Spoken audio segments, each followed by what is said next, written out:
আসসালামু আলাইকুম বন্ধুরা। কারো সামনে মাথা নত না করা মানে অহংকার করা নয়, বরং অন্যায়, জুলুম আর অপমানের কাছে নিজেকে সঁপে না দেওয়া। এটা আত্মসম্মান ও সাহসের পরিচয়। মানুষ তখনই মাথা নত করে যখন সে ভয় পায়, অথবা সে নিজের মূল্য ভুলে যায়। কিন্তু সে নিজের মর্যাদা বুঝে। সে জানে সত্যের পথে থাকলে কাউকে ভয় পাওয়ার কোনো দরকার নেই।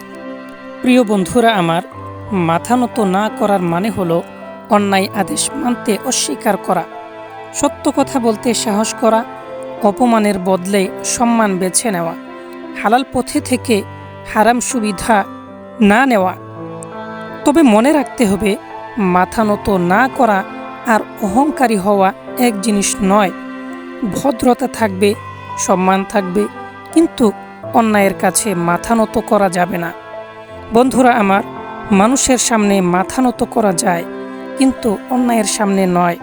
কারণ অন্যায়ের কাছে একবার মাথা নত করলে পরের বার দাঁড়ানোর শক্তিটাও হারিয়ে যায়। Thank you so much.